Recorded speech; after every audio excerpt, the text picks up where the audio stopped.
Hello everyone, welcome to Topper IAS.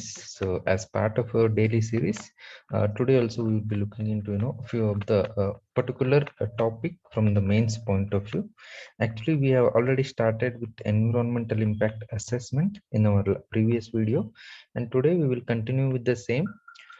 We related to specifically environmental impact assessment notification of 2006. Okay, so let's get started then.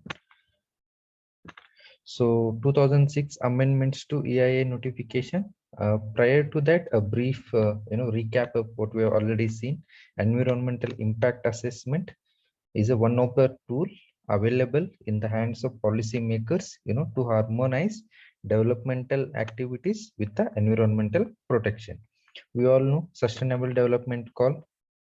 So not only social inclusivity, but environmental protection is equally important while focusing on economic growth.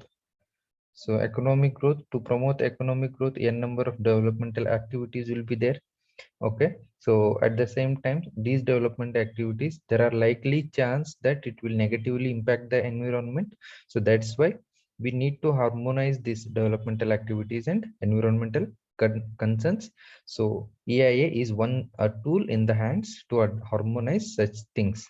So what it does, it takes into account the possible impact of the project on the environmental concerns and come up with the mitigation measures within the planning of the project itself. Okay, so that is the main brief recap of what is environmental impact assessment is.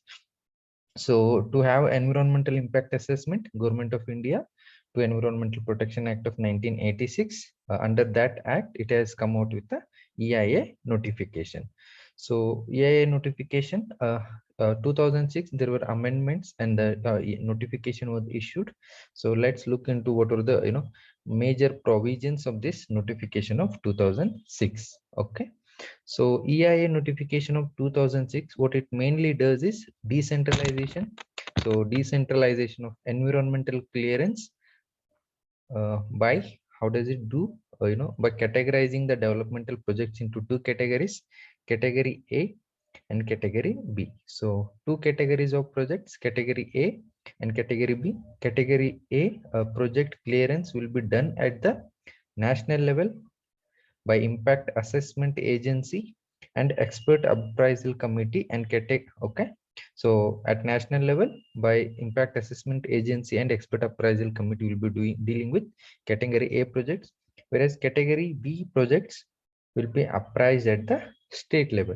So at state level, we have state level environment impact assessment authority and state level expert appraisal committee. Okay, for particularly dealing with the clearance of category B projects. So it said it has decentralized the environmental clearance. Yes, because category A are done at national level and category B are done at the state level. So this is how it aims to decentralize the environmental clearance projects. So this is one major provision. Then apart from that, actually, if you have gone through our previous video, you've seen that environmental impact assessment cycle has n number of stages, almost 7 to 8. Okay, so but 2006 amendment, mainly comprises of 4 stages: screening. So screening whether you are looking whether the project requires an environmental clearance or not. So that is screening.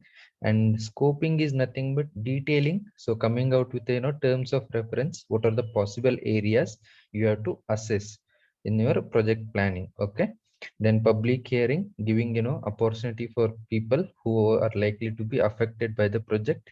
Then appraisal, whether to give environmental clearance or not. Okay, so the earlier steps have been clubbed under within 4 steps. Okay, in 2006 amendment. Then another few factual steps, like category A projects require mandatory environmental clearance, thus they do not undergo screening process. This is obvious because screening, we are checking whether it requires environmental clearance or not. But category A project, it has been already mandated to have environmental clearance, so that's why they will not be going through screening process. And category B projects undergo screening process, and they are classified further into category B1 projects and category B2 projects. So B1 projects mandatorily require EIA and B2 projects do not require EIA. So this is further differentiation. Thus, category A projects and category B projects which undergo complete EIA process, whereas category B2 projects are excluded from complete EIA process. Okay, because this is obvious, they do not require environment clearance. So those all so certain things are that does not make it complete EIA process, as they are not getting environmental clearance itself is not required for these projects. So one step is avoided, right? Screening and all these things. Okay, remember, because a factual question can be asked in prelims also, which all require a category A projects require mandatory environmental clearance, whereas category B1 projects do not require mandatorily EIA, or category B2 requires such kind of modified statement can come in your prelims exam. Okay. So various concerns are associated with the notification or with the EIA process, the way it is being conducted. So the first one is with respect to applicability. So to what kind of projects, to what all projects the notification or the environmental impacts assessment is applicable. So it said that there are several projects with significant environmental impacts that are exempted from the notification. Okay, they're exempted. Why? Because they're already not listed in schedule 1.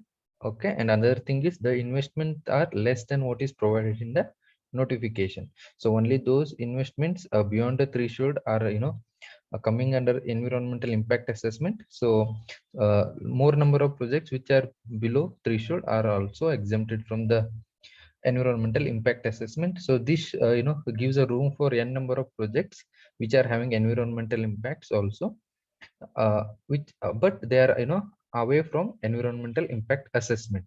So applicability is an issue, one concern raised. Then composition of expert committees and standards. See, what is been expert committee? Experts are the people who have credibility, but the thing is the composition of expert committees, it is seen that people who are part of this committee are lacking in expertise. So actually you need people who are experts in environmental area, wild experts, anthropologists and social scientists, but you do not see such kind of people in the expert committees that has been being set up. And another issue that is raised is with respect to public hearing. So what happened is public comments are not really considered at early stage, rather they are considered at the later stage. So that often leads to conflict. Then another thing, a number of projects with significant environmental and social impacts have been excluded from mandatory public hearing process. So that is also one concern. So you are literally doing away with public opinion of people who have been affected by these projects. Then data collectors do not pay respect to indigenous knowledge of local people. The knowledge of people, local people, is extremely helpful in conserving the environment, but data collectors and these people are not giving that respect to the knowledge that the people share.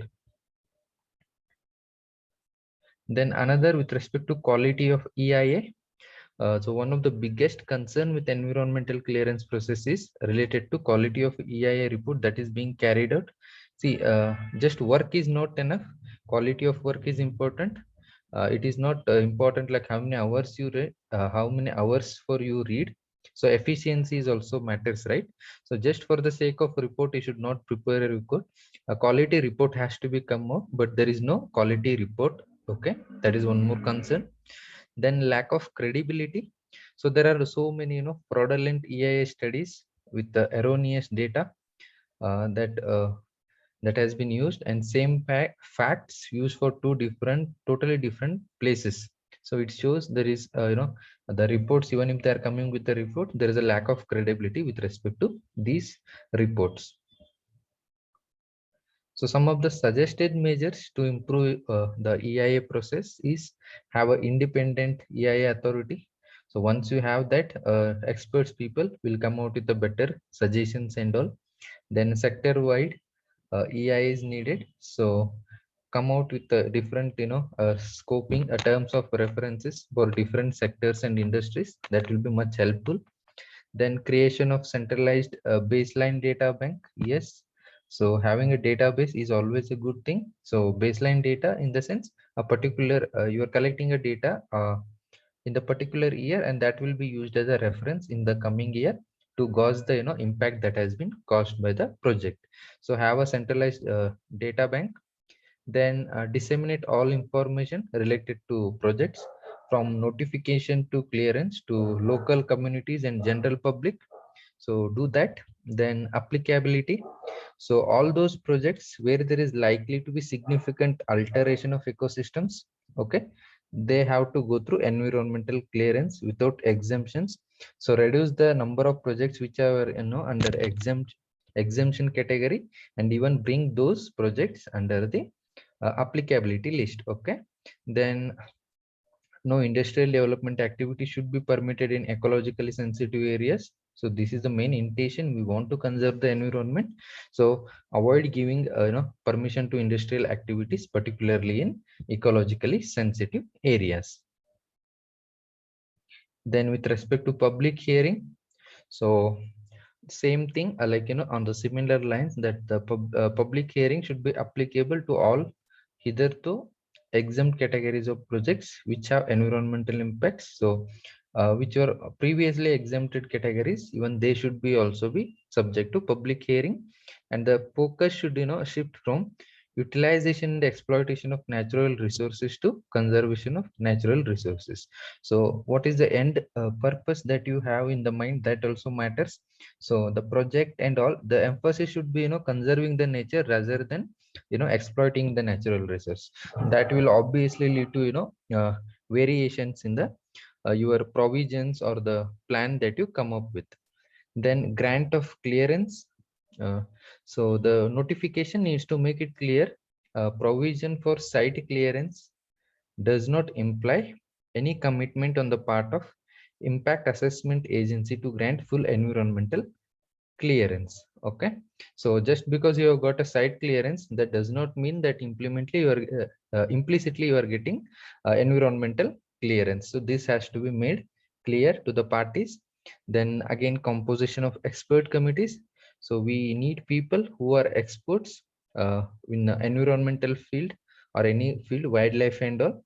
So people, such kind of people should be part of expert committees. Okay, so that's it for today. You can also download the PDF of this document in the link that is shared below.